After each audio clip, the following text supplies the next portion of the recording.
Bienvenue sur Talents Précieux, le podcast des soft skills au travail, ces forces singulières qui font les succès d'un parcours professionnel. À travers un témoignage différent à chaque épisode, Talents Précieux illustre la mise en œuvre des soft skills, autrement appelées compétences comportementales, dans un contexte professionnel. Qu'ils soient entrepreneurs, dirigeants de société, cadres, médecins, enseignants, artistes, religieux, artisans, nous chercherons à savoir quels sont les soft skills tels que l'audace, l'empathie ou la créativité qui permettent aux individus de réussir dans leur contexte professionnel. Nous demanderons également à nos invités si ces compétences qu'ils décrivent sont innées ou si elles peuvent être développées et comment. Enfin, nous partagerons des conseils pour être épanoui et performant dans son travail. Je suis Amélie Dag. J'ai cofondé avec Perrine Corvézier la société Human Learning Expedition qui produit ce podcast. Dans l'épisode que vous allez entendre, Perrine et moi interviewons Marilyn Pernet, fondatrice de Digital School. Digital, c'est une école du numérique sans écran qui, par l'expérimentation et la manipulation d'outils technologiques comme des mini-robots, développe chez les enfants et les adolescents les soft skills essentiels au monde du travail de demain. Marilyn se décrit tour à tour comme une fée, une entrepreneuse, un chef d'orchestre, un canari échappé de sa cage dorée, une jeune fille de 40 ans enfin arrivée chez elle. Vous l'entendrez décrire de sa douce voix son parcours professionnel si varié, parler du rôle de cette intuition à qui elle a appris à faire confiance, et de Digital bien sûr, ce projet fou né fin 2017 et qui cartonne dans les écoles. On écouterait Marilyn nous parler pendant des heures de ses 20 dernières années de désapprentissage qui lui ont permis de réaliser son ambition. Un parcours inspirant que nous sommes ravis de vous faire découvrir. Vous trouverez les notes de cet épisode ainsi que les références sur le site humanlx.com, humanlx.com, à la rubrique podcast. Bonne écoute. Marilyn, bonjour. Bonjour. Merci d'avoir accepté notre invitation et de nous recevoir en tes bureaux. Tu as connu un parcours professionnel hyper riche, varié. Et aujourd'hui, comment est-ce que tu te présentes ? Alors, merci à toutes les deux de m'avoir conviée aujourd'hui chez vous. Alors, j'ai un parcours qui peut sembler un peu atypique, effectivement, même si après coup, il y a un fil conducteur. Donc, j'ai toujours plutôt suivi mon intuition. Et aujourd'hui, je me présente, alors on pourrait dire entrepreneur, entrepreneuse, mais j'ai pas encore trouvé le bon mot. Je dirais plutôt chef d'orchestre d'un joli projet sur l'éducation numérique. Tu nous as même dit que tu étais presque une fée. Ah oui, oui c'est vrai. Raconte-nous. Oui, c'est vrai, une fée parce qu'effectivement, je trouve que quel que soit le métier dans lequel on peut être aujourd'hui, hier, on avait un témoignage de Anne-Sophie Pic, justement la chef cuisinier 3 étoiles, qui expliquait que pour elle, le plus important, ça avait toujours été de suivre son intuition. Et elle disait, en fait, la vie, elle est très simple. C'est-à-dire quand on arrive à suivre son intuition, même de manière professionnelle, les choses sont assez fluides. Et c'est pour ça que je dis une petite fée, parce qu'aujourd'hui, chez Digital, j'amène juste de l'énergie et toute une équipe se met autour. Les enfants à qui on apprend l'éducation numérique sont aussi dans cette énergie-là. Et tout s'enchaîne de manière très fluide, en fait. On va parler de Digital dans un instant. Avant ça, j'aimerais qu'on retrace un petit peu ton parcours, étape par étape. Tu as commencé en corporate finance, M&A, business development. J'ai vu des mots comme ça qui sont plus du tout dans le registre de ce que tu fais aujourd'hui. À cette époque-là, quelles étaient un peu les forces sur lesquelles tu t'appuyais? Quelles étaient tes ambitions? Quelles étaient tes envies et sur quoi tu t'appuyais? Alors, c'est vrai que j'ai démarré ma carrière même comme administrateur judiciaire. Donc, on est vraiment dans la gestion d'entreprise en difficulté. C'est-à-dire qu'on est vraiment dans la finance, on est dans l'économie, on est dans les cessions, les acquisitions, le juridique. Et toutes ces années, puisqu'on va dire pendant une quinzaine d'années, j'ai fait beaucoup de fusion-acquisition et de corporate finance. Mon levier, c'était vraiment me servir de mon côté stratégique, du côté analyse, on va dire plutôt, et développement, mais au sens développement du business très rationnel. Comme si mon levier à ce moment-là, et je pense que c'est vrai, c'était la reconnaissance. Et du coup, il y a plein de choses effectivement dans ce que tu viens de dire. C'est à la fois un milieu très masculin, donc où j'étais quasiment la seule fille toutes ces années. Donc il y a ce côté aussi comment tu rentres dans le moule. Donc ça te demande beaucoup d'adaptation, je dirais même de suradaptation, parce que tu es au-delà de l'adaptation en fait, de beaucoup de force, parce que c'est pas toujours évident d'évoluer dans un milieu masculin, surtout ensuite quand tu deviens une jeune maman, etc. Donc tu as d'autres problématiques. Et puis je me disais, pour réussir dans la vie, il faut essayer de rentrer dans le moule et avoir un peu les mêmes compétences que les autres. Et aujourd'hui, en tout cas à l'époque, dans le monde professionnel dans lequel je vivais, les forces, c'était tout ce qui va être, on va dire, un peu cerveau gauche, même si j'aime pas faire la dichotomie entre les deux. Mais c'est ce qu'on appelle, voilà, rationnel, pragmatique, savoir raisonner, être séquentiel, en fait. Et puis, je me suis rendu compte que de toute façon, c'était pas moi, et que même si je pouvais réussir dans ce domaine, ce qui me permettait d'être alignée, c'est d'être enfin moi-même. Et tout mon challenge, c'est de me dire, est-ce que je peux réussir, pas sur des compétences de soft skills que je me suis forcée à acquérir, mais sur mes soft skills à moi en tant qu'être humain, et que j'aurais un peu en fainéantise moins besoin de forcer en fait. En fait, tu les as révélés en créant une start-up, c'est ça? Tu t'es lancé dans un projet sur une start-up, raconte-nous. Oui, exactement. En fait, Digital est né avec une myriade d'intuitions, en tout cas, qui était de dire que voilà, les enfants aujourd'hui sont beaucoup sur les écrans. Comment est-ce qu'on peut pallier justement à cette passivité des écrans? Moi-même étant mère de 2 enfants, j'avais envie de me dire que ferait par exemple Maria Montessori si elle vivait à côté de nous aujourd'hui? Est-ce qu'on pourrait pas effectivement les rendre acteurs par l'expérimentation, par la robotique et par plein d'autres outils? Et surtout, je me suis dit, pour avoir de l'impact, il faut que moi-même je sois complètement alignée et que je n'ai plus à forcer un trait ou un autre. Et du coup, j'ai pris effectivement la décision de créer Digital en étant totalement, en acceptant totalement mon mode de fonctionnement, qui est l'intuition, qui est de laisser les rencontres se faire, ce qu'on appelle souvent la serendipity.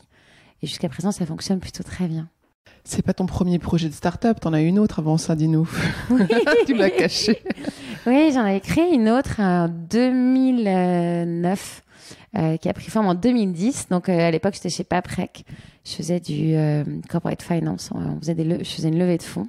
En même temps, j'étais enceinte de Mathis et j'avais créé la Volupté, qui était une marketplace e-commerce de produits bio. En fait, je pensais que le bio, ça allait être l'avenir de notre nourriture.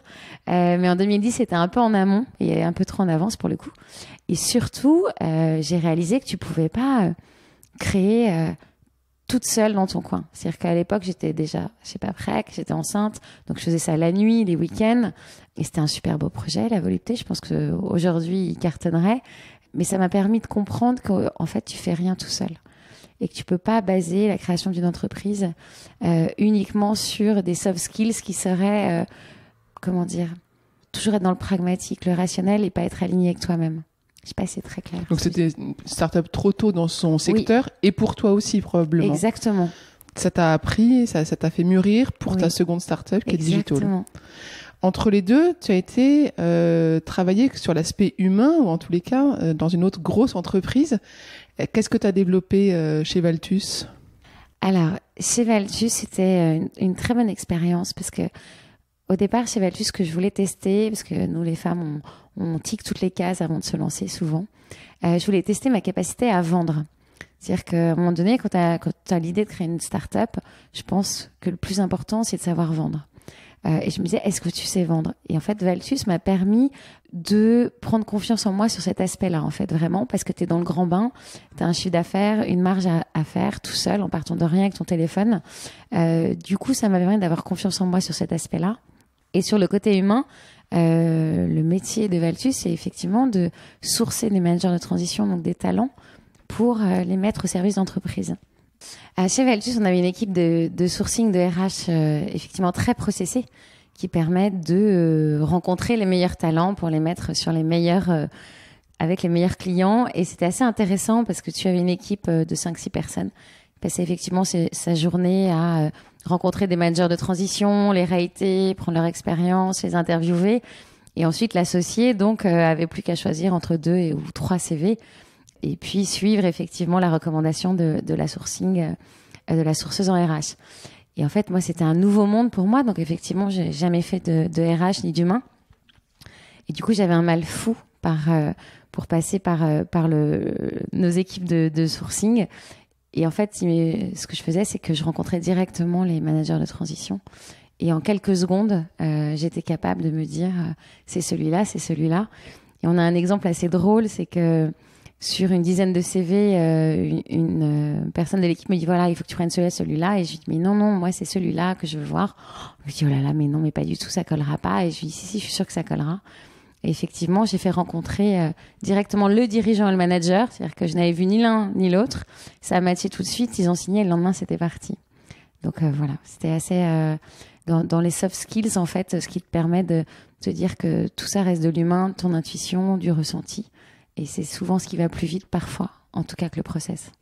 Donc pour toi, c'était simplement ton intuition qui te permettait d'identifier les compétences nécessaires au job ou ce qui permettra à ces deux personnes de matcher, c'est ça? C'est ton intuition pure en fait. En fait, c'est l'intuition pure parce qu'à partir du moment où tu rencontres le client d'abord, que tu comprends rapidement, que tu perçois sa personnalité, tu te rends compte que les compétences techniques, tout le monde peut les avoir sur la place à Paris. On est tous interchangeables en fait. Donc en fait, c'est pas ça qui allait faire la différence. Ce qui allait faire la différence, c'est sa capacité à ces deux personnalités de se rencontrer pour être assez équilibrées dans leur communication. Et en fait, du coup, c'est de l'humain pur en fait. On va revenir sur Digital qui t'occupe aujourd'hui. Qu'est-ce que Digital enseigne aux enfants? Alors, je trouve que Digital enseigne aux enfants, pour ça qu'on avait parlé de fées, parce que je trouve que c'est assez magique en fait.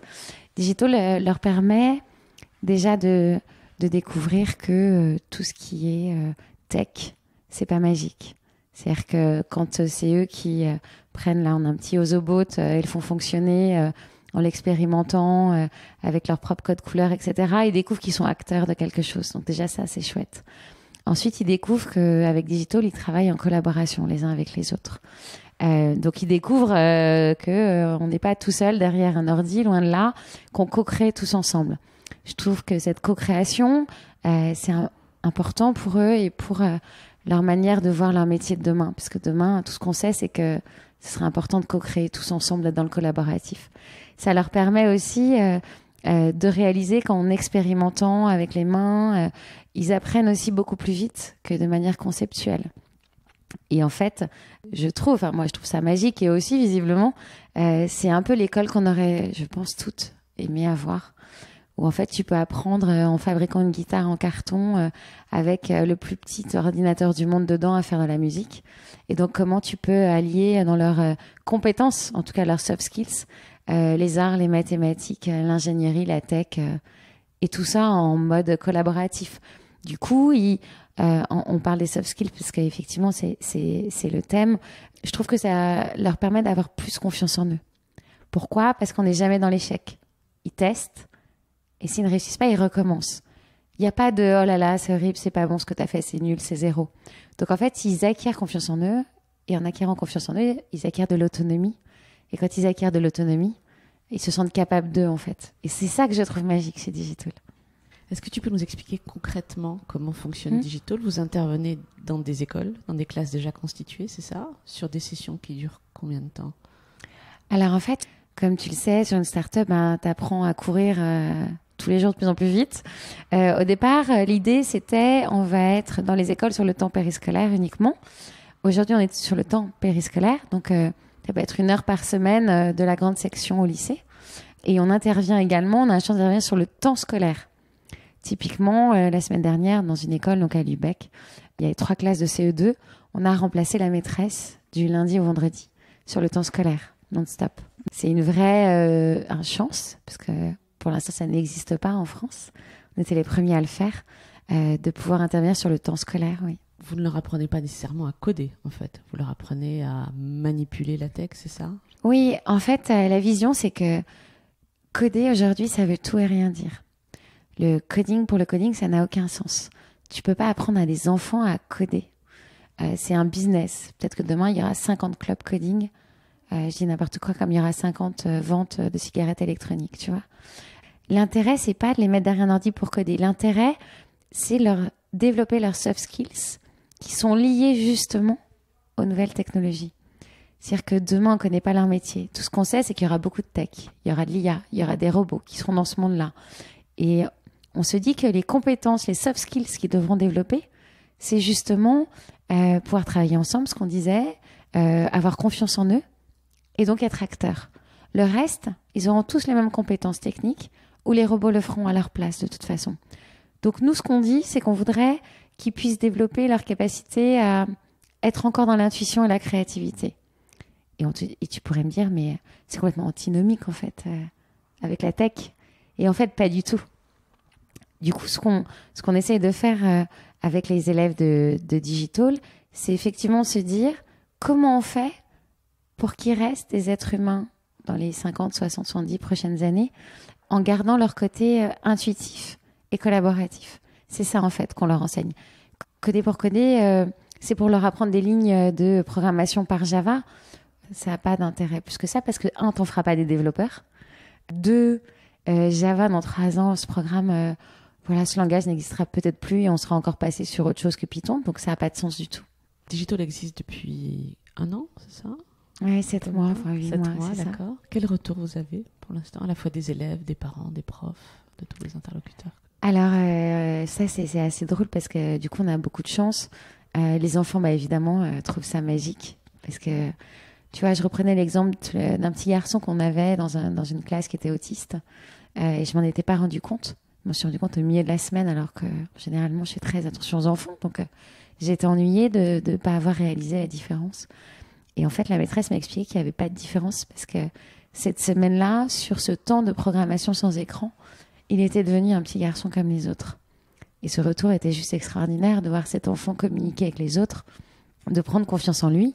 Donc le retour des enfants, évidemment, il est extraordinaire parce qu'ils sont tous à fond.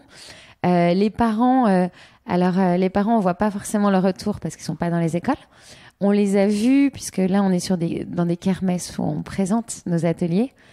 Et en fait, c'est fascinant parce que quand toi, t'es dedans, tu te rends pas compte de voir tous ces parents qui sont avec les robots, du coup, qui poussent un peu les enfants pour essayer eux aussi, en fait. C'est assez drôle.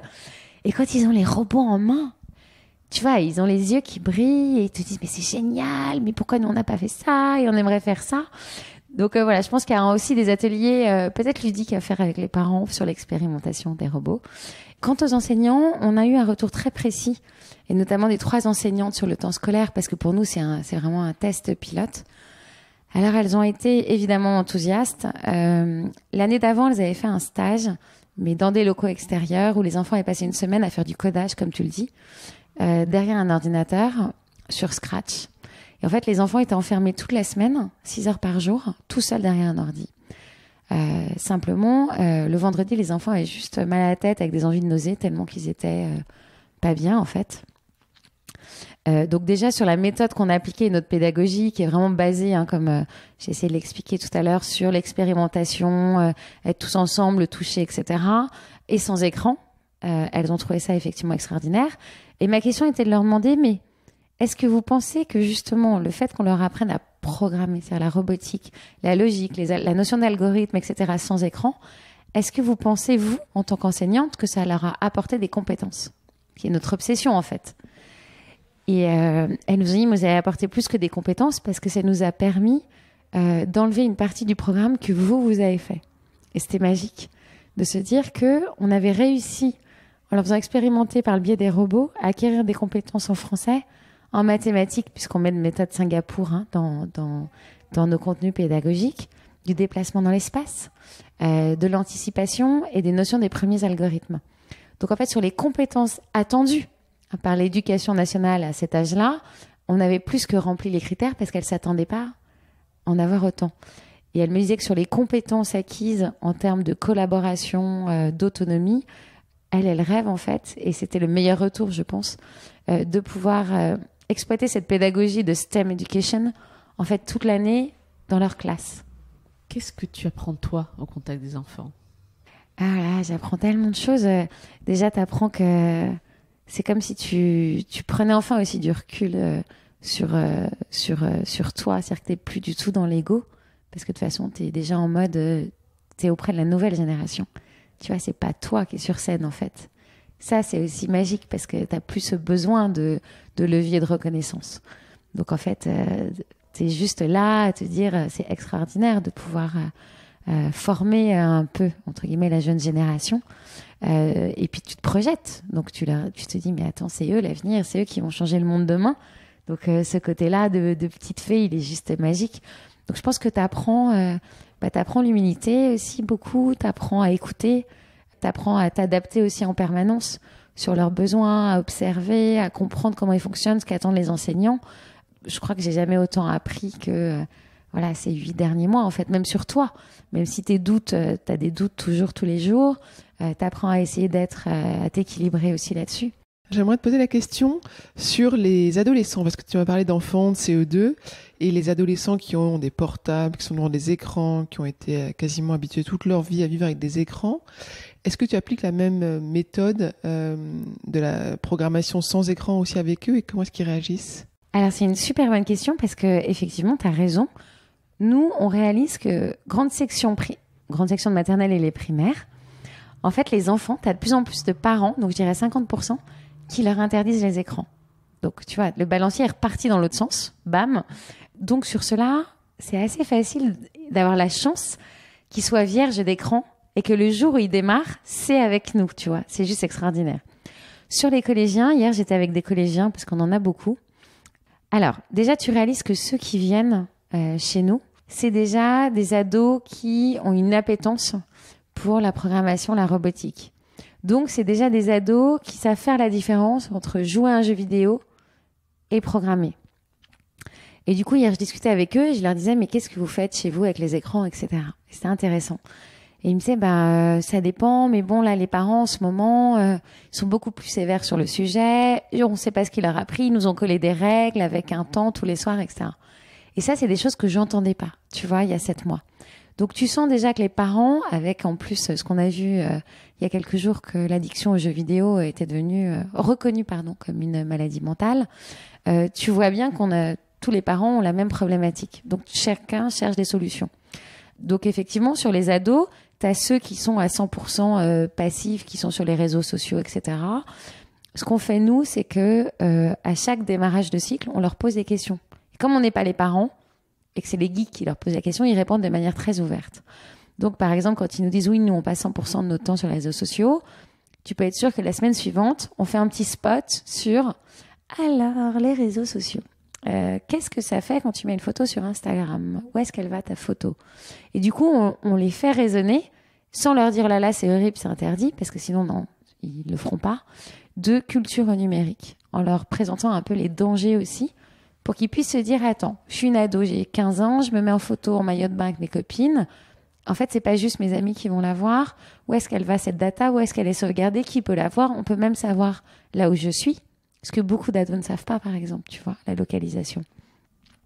Donc, en fait, on essaye par petites touches sur les ados de trouver une solution sur des flashs de culture numérique, tu vois. Après, ce qu'on fait, c'est qu'on leur fait tester pour les débutants, entre guillemets, pour les faire venir un petit peu aussi à la programmation. Tu vois, les robots qu'on a là, les Ozobots, qui sont plus destinés aux primaires, pour répondre à ta question, on les fait essayer aussi aux collégiens. Et c'est là où tu vois que les collégiens sont tellement contents de prendre des feutres, de se remettre allongés par terre dans des salles, de prendre des grandes feuilles et de se mettre à faire des challenges et des parcours dans des villes d'Ozobots. Ce que je pensais pas une seconde, tu vois. On l'a testé la semaine dernière avec des collégiens en se disant non mais ils vont nous dire ah non mais c'est trop nul. Pas du tout, ils étaient mais à fond en fait. Donc en fait ce sujet d'expérimenter par les mains, on se l'est validé entre nous même pour des collégiens. Il y a 6 mois, on t'aurait dit non mais pas du tout, c'est pas possible. Donc ils sont aussi très demandeurs finalement de revenir à des fondamentaux et c'est plutôt une très bonne nouvelle. Donc ça leur fait prendre du recul aussi sur tout ce qu'ils font au quotidien sans vraiment réfléchir. Exactement. Une question sur les geeks. Toi, tu es entouré des geeks, tu en as parlé, c'est ceux qui sont employés par Digital pour aller dans les écoles et faire des expériences. Comment est-ce que tu les recrutes et qu'est-ce que tu attends d'eux en termes de compétences et de talents ? Qu'est-ce que tu cherches au fond d'eux ? Parce qu'un vrai geek, normalement, ne partage pas trop ses compétences. C'est vrai, tu as raison. Jusqu'à présent, je ne l'ai pas processé, tu vois. Je l'ai fait avec mon intuition. Alors aujourd'hui, c'est la grosse question parce que, tu vois, en septembre, j'aurais peut-être besoin de 50 ou 100 geeks et on me demande, et c'est normal, de processer le mode de recrutement. Et j'en suis bien incapable. Jusqu'à présent, en fait, j'ai toujours fonctionné par... donc, j'avais mis une petite annonce sur la crème de la crème. Et c'est la pure intuition. C'est-à-dire que même eux me disent, mais Marine, pourquoi tu nous as recrutés, nous ? Parce que voilà, je t'ai vu en 5 secondes. Je savais que ce serait toi. Ah bon, et tu l'as vu à quoi ? Alors ça me demande des efforts pour réfléchir. Donc, je vais essayer de le processer. En fait, un geek, effectivement, tu as raison. C'est pas forcément des gens très communicants. Et ceux qui le sont, en fait, tu le sens tout de suite. Parce que dans leur manière de te dire bonjour, enfin, tout ça, c'est d'une non... Je sais pas comment l'expliquer. J'ai du mal à expliquer. C'est non-verbal, leur façon. Voilà, c'est non-verbal, en fait. Mais leur manière de s'asseoir, de se poser en face de toi, tu sens si déjà, toi, tu te sens bien, en fait. Et si moi, je me sens bien, comme c'est l'ADN de Digital, ce sera peut-être moins vrai si dans 2, 3 ou 5 ans... tu le sens immédiatement. Si moi je suis à l'aise, les enfants seront à l'aise. Et voilà, c'est assez simple pour moi en tout cas. Mais j'arrive pas à le processer. J'aimerais qu'on parle un peu plus de toi maintenant. Est-ce que tu peux me décrire sans trop réfléchir en amont le premier de tes succès professionnels qui te vient à l'esprit ? Alors c'est hyper dur parce qu'un succès... En fait, moi j'ai plutôt l'impression que ma vie... elle est faite de plein de petits succès, en fait. Le dernier, alors c'est évidemment le plus récent, c'est Digital. Et c'est pas juste 7 mois après, tu vois, de se dire le nombre d'élèves, etc. Je pense que ce dont je suis le plus contente, c'est d'avoir réussi à imaginer Digital et avoir ensuite déroulé la stratégie opérationnelle pour le mettre en œuvre. C'est-à-dire que oui, l'intuition te permet d'avoir une vision de là où tu veux aller, d'accord ? Donc, pour moi, c'est déjà un succès d'écouter son intuition. Je trouve ça génial, tu vois, c'est cool. Donc, effectivement, je pense qu'il y a plein de succès, mais surtout, je pense que, en tout cas pour moi, là où je suis vraiment le plus heureuse, c'est pas forcément toujours facile dans la vie professionnelle de fonctionner par intuition. Et du coup, les gens, tu les stresses autour de toi. Et tu les rassures pas parce que t'as une majorité qui le font pas. Pour plein de raisons, qui sont bonnes d'ailleurs, qui sont les leurs. Et du coup, pour être écouté et entendu, il faut être rationnel. Tu vois, il faut expliquer comment tu vas de A à B. Et moi, je sais aller de A à E, mais je sais pas expliquer comment j'ai fait au milieu. Et du coup, pendant des années, c'était un peu le cri de Munch. Tu vois, cette espèce d'angoisse où tu hurles, les personnes t'entendent. C'est très bizarre. Mais ça va mieux maintenant. Je suis moins psychopathe. Non, mais parce que j'ai compris. Et du coup, en fait, entre le moment où j'ai imaginé Digital et le moment, effectivement, en novembre où je l'ai lancé, ça m'a demandé de passer à la stratégie opérationnelle d'exécution, ce que je sais très bien faire, parce que tu sais très bien passer de l'un à l'autre. Et en fait, ça reboucle avec les questions auparavant. Ces 15 premières années, j'ai d'abord fait l'inverse. J'ai d'abord cru que pour te suradapter au monde professionnel dans lequel on vivait, nous, il fallait effectivement rassurer en passant par le séquentiel, le mode de pensée séquentiel dans tes soft skills, et qu'un jour, peut-être, le Graal, c'est que je pourrais enfin passer par l'intuition. Et aujourd'hui, c'est pour ça que je te dis que voilà, c'est pas un succès autant que tel. Oui, je pourrais dire c'est génial, j'ai encore signé notre école hier à Bordeaux, ce qui est vrai. Mais en fait, ça m'importe peu. Enfin, si ça m'importe, mais pas autant que le fait que de me dire que le vrai succès aujourd'hui, c'est d'avoir pu passer par enfin mon intuition et reboucler derrière par la logique et la stratégie opérationnelle pour ensuite l'exécuter en fait. Et du coup, je trouve que c'est ça qui est hyper intéressant. C'est d'avoir compris, dans la douleur en tout cas, mais même si c'était génial, tu vois, dans la résilience en fait, je dirais plus, que pour te faire entendre dans ce monde professionnel qui restait très pragmatique, le monde des affaires, et tenu par des gens pragmatiques ces 15 dernières années, il fallait être comme eux, d'accord ? D'où la résilience, d'où des soft skills qui te poussent en fait dans tes retranchements. Et je trouve qu'on vit depuis 2 ans dans une ère magnifique, en tout cas pour moi enfin, où le monde, même le monde des affaires, le monde du pouvoir, le monde de la politique, mais c'est encore une minorité, te permettent aujourd'hui d'agir avec ton intuition et de manière alignée en fait. Et t'es plus mis au banc parce que, tu vois, on me brûle pas sur le bûcher parce que je vous explique aujourd'hui que je fais mon recrutement en voyant la personne. Et en fait, c'est du bon sens, tu vois. T'as pas besoin de processer un truc complètement dingue pour le faire. Et je trouve ça génial. Et ça fait partie des succès. Oui, de Digital, oui, de mes succès à moi, mais plus généralement d'un succès de société où les soft skills sont de plus en plus reconnus. Et je pense que l'humanité, mais au sens grand du terme, va enfin y gagner parce que de toute façon, demain, l'intelligence artificielle et la robotique feront plein de choses mieux que nous. J'entends alignement derrière tout ce que tu dis, c'est un mot que tu as prononcé tout à l'heure. Comment tu es arrivé là ? Qu'est-ce qui t'a fait faire ce grand plongeon vers j'assume mon côté intuitif et j'assume tout ça ? Est-ce qu'il y a eu un élément déclencheur ou est-ce que naturellement tu es arrivé vers ça ? En fait, je crois que à force de te sentir toujours enfermé, c'est-à-dire que quand tu n'es pas effectivement aligné ou ancré dans ce que tu es, tu sens que tu étouffes de plus en plus. Et en fait, dans le dernier cabinet où j'étais, tu vois, au bout de 2 ans, voilà, c'est cool, j'ai fait ce que j'avais à faire, mon chiffre d'affaires dépassé la marge. Mais tout ça comme si j'étais enfermée dans une toute petite boîte. Et je me suis dit, mais c'est abominable d'être enfermée dans une petite boîte. Tu vois, dans cette espèce de cage dorée, en fait. Donc, t'es là, t'es le petit canari trop mignon, etc. Sauf que le canari, il a juste envie d'aller voler de ses propres ailes et il est capable de le faire. Je pense que j'aurais pas été capable de le faire il y a 5 ou 10 ans. Je pense que c'est aussi un travail, tu vois, de confiance en soi, en fait, avant tout. Et je pense que d'avoir effectivement eu, pour reboucler, une expérience professionnelle variée, m'a confrontée, de par la résilience, en fait, à gagner confiance en moi étonnamment. Parce que c'est comme les enfants chez Digital. Plus tu expérimentes, plus tu sens que tu es capable d'eux, et plus au bout d'un moment, tu as confiance en toi et tu y vas, en fait. Et je pense que c'est une succession qui fait qu'à un moment donné, tu dis, ça y est, c'est maintenant, et tu ouvres la cage et tu y vas. Et on verra. Est-ce qu'il y a des choses que tu aurais aimé apprendre plus tôt ? Des compétences que tu aurais aimé acquérir ? Ah oui, plein. Tu vois, j'aurais aimé apprendre à travailler en équipe, en collaboration, parce que je pense que tu gagnes aussi beaucoup plus de temps, d'ailleurs. J'aurais aimé faire confiance aux autres aussi. Apprendre, tu vois, à lâcher prise, faire confiance. C'est indispensable. Et je pense que ça fait partie de cette éducation. Peut-être que nous n'avons pas reçu, et peu importe, même à l'école, en fait, d'expérimenter par les mains, d'être tous ensemble. Et j'aurais beaucoup... Oui, je pense que c'est ça que j'aurais aimé apprendre le plus tôt, en fait. Les formes de collaboration, elles sont très variées entre les moments où tu es dans une grosse entreprise, les moments où tu es dans ta propre société. J'imagine que c'est pas du tout le même mode de collaboration, de toute façon, avec tes équipes. Tu vois, sur les postes que moi j'avais avant, c'était des postes très solitaires. Parce que finalement, c'était des postes où t'es associé, où c'est toi qui fais tes chefs, entre guillemets, de projet, etc. Donc, tu collabores avec des extérieurs, en fait, qui sont souvent des conseils, des banques d'affaires, etc. Donc, t'es pas vraiment en mode co-création. Et aujourd'hui, je trouve que ce qui manque...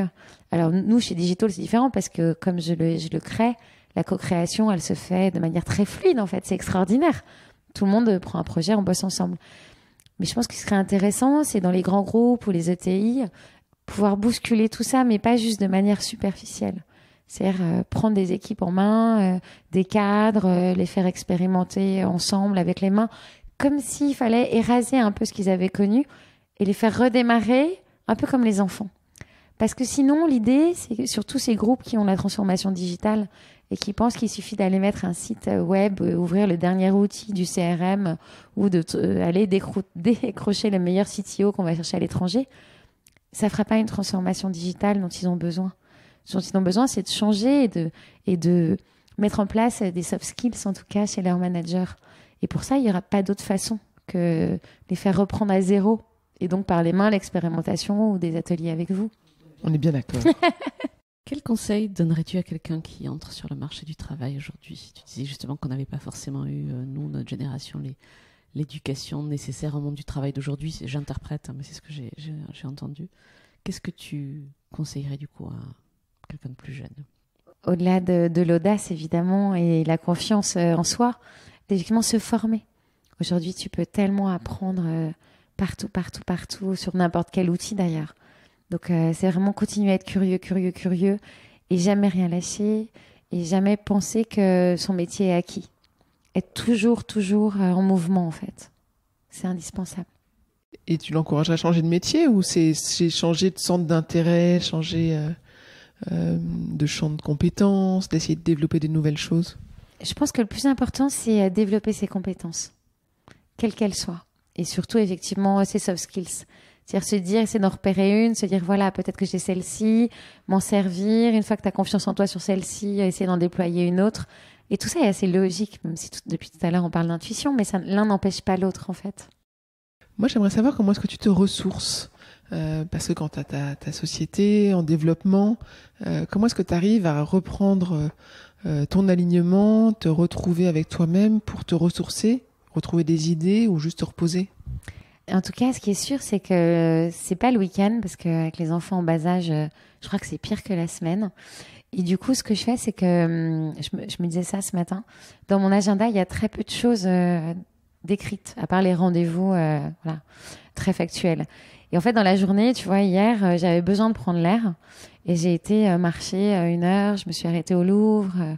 J'avais besoin de me ressourcer, de regarder la pyramide, d'être dans quelque chose d'ancien. Et en fait, tout simplement en prenant le temps seul voilà, de respirer, de faire une balade sous les arbres, dans la nature et ne réfléchir à rien. En fait, c'est ça qui te permet d'avoir tes bulles de créativité, de te poser, de te ressourcer. Tu l'as toujours fait, prendre ce temps-là, ce pas de côté? Écoute, non. Et c'est pour ça qu'en fait, ça ne pouvait pas fonctionner avant. Et que j'étais dans ce côté résilience à mort, parce que quand tu es enfermé dans ta cage et que tu tournes comme une lionne en cage, tu n'as pas le temps de le faire. Et c'est assez drôle, en fait. Et c'est après coup, tu te dis, mais n'importe quoi. Comment j'ai pu être complètement à côté de l'essentiel aussi longtemps, en fait. En t'écoutant, j'ai l'impression que il faut désapprendre, en fait. On est dans une période où c'est peut-être une question de génération ou de, je sais pas, il y a une phase de désapprentissage avant de pouvoir justement se remettre. Et j'ai l'impression que tu racontes ça, en fait, avec tes mots à toi, que tu as désappris plein de choses au fil de tes expériences et que tu apprends à te servir d'autres outils, en fait, qui sont en toi. Des choses que tu as peut-être mis de côté parce que c'était pas comme ça que ça fonctionnait. Exactement. Mais tu as 1000 fois raison. C'est tellement juste ce que tu dis. C'est incroyable. C'est le mot exact. Effectivement, tu as raison. Mais tu as 1000 fois raison. Je pense que j'ai passé des années, mais sûrement comme tous et toutes, à être dans un moule. Tu sais, ce moule de l'éducation. Et, tu vois, j'en discutais encore avec ma mère de ces mamans fantastiques, 68 arts, post-68 arts, qui nous ont éduqués, divorcés. Donc, tu vois, avec cette croyance qui est de dire, tu dois effectivement être indépendante. Pour être indépendante, il faut travailler dans un milieu d'hommes. Et en fait, tu vois, ce stéréotype, parce que je le vois autour de moi, finalement, avec mes copines, on est toutes les mêmes. On a toutes bossé, faire notre place, le levier de la reconnaissance avec le père. Enfin, c'est assez symptomatique et assez intéressant. Et puis, à un moment donné dans ta vie, tu as tes enfants en bas âge, tu vois que ça tangue un peu, même au niveau perso. Tu te dis, mais attends, c'est quoi le sujet? Et là, d'un coup, tu n'as pas 10 000 solutions. T'en as qui font un burn-out, t'en as qui se disent, ras-le-bol, je prends du temps pour mes enfants. Et on dit, c'est la crise de la quarantaine, c'est la femme, mon Dieu, mon Dieu. Bon, non, il n'y a pas de... C'est la crise de la quarantaine. Ce qu'il y a, c'est, tu as 1000 fois raison, c'est comme si tu avais enfilé un costume qui n'était pas à toi, tu vois. Il est super, il est beau, il rentre vraiment dans les cases, il est magnifique, t'es parfaite. Et puis un jour, tu te dis, mais en fait, attends, c'est pas moi ce truc-là. Mais tu te dis, mais comment je fais? Qui je suis? Et comment je fais pour y arriver? Et ça te demande un long travail déjà d'enlever tes croyances. Sans faire de PNL, tu vois, mais de t'enlever tes mécanismes, tes croyances, et te dire, mais si je les enlève, ça va pas être le vide en dessous et le vertige. Alors, tu te dis, oh là là, quand même, ouh là là, c'est un peu chaud. Donc, tu vas petit à petit, et en fait, tu as raison, c'est ce chemin de, bon, alors, j'ai enfilé le tailleur, les escarpins, le rouge à lèvres, etc. Et en fait, non, moi, ma vie, c'est la grande jeune fille ado avec ses Converse, son t-shirt, son jean qui veut changer le monde. Mais alors, il y a le regard des autres. Comment tu vas passer de la petite nana parisienne, quadra, avec tes escarpins, ton truc, toute brushing, ah non, en fait, moi, c'est plutôt loudoyon, en fait. Donc, comment je vais faire? Pour m'accepter moi, et surtout, ce qui est assez étonnant, et tu as raison, dans désapprendre pour réapprendre, le plus dur, c'est pas toi, c'est de te confronter aux autres. Tu vois? Et ce qui est intéressant, c'est ton changement de famille. Et ce mot, il est assez intéressant parce que, tu vois, depuis que je suis chez Digital, j'ai enfin, sans faire de French Tech, etc., tu vois, quelque chose de sectaire. Mais c'est la première fois de ma vie où je me sens arrivée chez moi. Où en fait, quand tu discutes avec tes pairs, entre guillemets, des entrepreneurs, des entrepreneuses, que tu vas à droite, à gauche, c'est la première fois de ma vie où tu n'es pas jugée. Où en fait, je me sens enfin bien, tu vois, dans tes baskets, c'est le cas de le dire. Et en fait, quand tu as dépassé le regard des autres, tu es capable de réapprendre. Et en fait, si on l'applique, en fait, ce sujet, les enfants, pourquoi est-ce qu'ils arrivent à apprendre avant les ados? Parce qu'ils sont pas dans le regard des autres. Alors qu'à partir du moment où tu es ado, pourquoi les réseaux sociaux, les écrans ont pris tant de place? Parce qu'ils se construisent par rapport aux autres. Et quand vous allez être dans vos ateliers de soft skills qui sont primordiaux, où il faudra passer par éraser pour réapprendre et apprendre, il va falloir aussi se dire attention au regard des autres. Est-ce que c'est pas de l'individuel d'abord et après du collectif? Mais je suis 1000 fois d'accord avec toi, c'est chouette ce que tu dis, c'est vraiment ça. Et qu'est-ce que tu dois encore apprendre à désapprendre? Oh là là là là, je crois que j'aurais pas le temps de désapprendre à apprendre, ça a déjà pris 20 ans. Je pense qu'il y a encore du boulot, tu vois, sur le lâcher prise. Voilà, je crois que c'est la prochaine quête en fait encore. Tu es donc chez toi, tu nous l'as dit maintenant.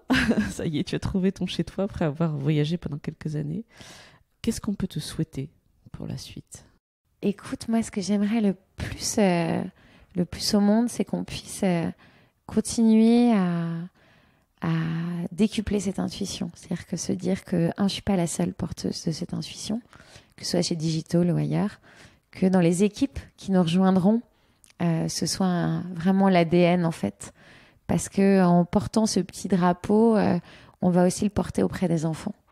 Et si on arrive à faire et à nous souhaiter que les enfants puissent conserver à la fois cette âme intuitive et puis ça n'empêche pas le rationnel, mais plus les porter vers l'intuition, la confiance en eux et se faire confiance. Je pense que c'est tout le bien qu'on peut nous souhaiter chez Digital. Merci Marie-Lie. Merci beaucoup. Merci à vous deux, c'était chouette.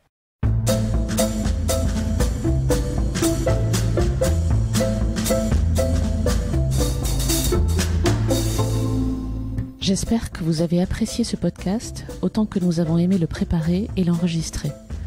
Talent Précieux vous est proposé par Human Learning Expedition ou HLX. HLX conçoit et met en œuvre des programmes originaux et impactants destinés à révéler et à développer les soft skills des individus pour en faire des acteurs épanouis et performants dans le monde du travail du XXIe siècle.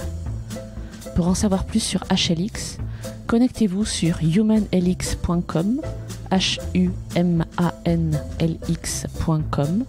ou suivez-nous sur Facebook, sur Instagram, sur LinkedIn ou sur Twitter. Merci pour votre écoute et à bientôt.